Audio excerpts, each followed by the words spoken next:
اعوذ باللہ من الشیطان الرجیم بسم اللہ الرحمن الرحیم۔ اردو کوائٹس کے محترم سامعین، السلام علیکم ورحمۃ اللہ وبرکاتہ۔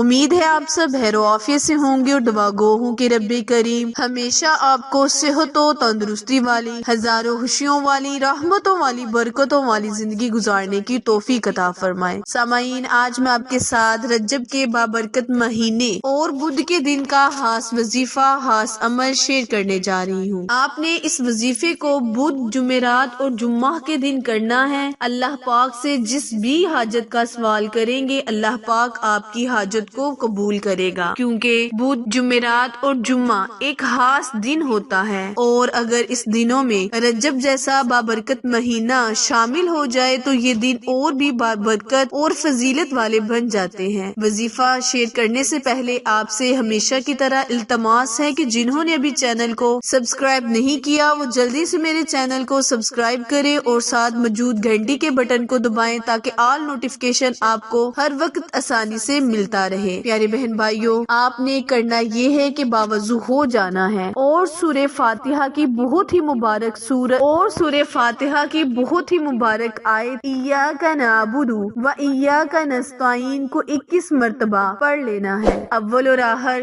11 مرتبہ درود ابراہیم پڑھنا ہے۔ پیارے بہن بھائیوں، یاد رہے درود ابراہیم ہی پڑھنا ہے، کیونکہ درود ابراہیم کے بنا کوئی بھی عبادت، کوئی بھی دعا ادھوری ہے۔ آپ نے درود ابراہیم پڑھ کر اللہ کے حضور اپنی حاجت کا سوال کرنا ہے۔ انشاءاللہ جو بھی آپ کے دل میں حاجت ہوگی اللہ اسے فوراً قبول کرے گا۔ وظیفہ دوبارہ ملاحظہ فرمائیں، کرنا آپ نے یہ ہے کہ باوضو ہو کر 11 مرتبہ درود ابراہیم پڑھ کر 21 مرتبہ سورہ فاتحہ کی بہت ہی مبارک سورت ایاک نعبد و ایاک نستعین کو پڑھ لینا ہے۔ پھر 11 مرتبہ درود ابراہیم پڑھ کر رب پاک سے اپنی حاجت کا سوال کرنا ہے، ذکر کرنا ہے۔ انشاءاللہ رب کریم رجب کے بابرکت مہینے کے صدقے آپ کی دعاؤں کو قبول کرے گا، آپ کی عبادتوں کو، حاجتوں کو پورا کرے گا۔ وظیفہ پسند آئے تو لائک، شیئر اور سبسکرائب کرنا مت بھولیں، کیونکہ آپ لوگوں کی سپورٹ ہماری کامیابی کا ذریعہ ہے۔ پھر ملیں گے کسی اچھے وظیفے کے ساتھ، تب تک کے لیے اجازت دیں۔ اللہ نگہبان۔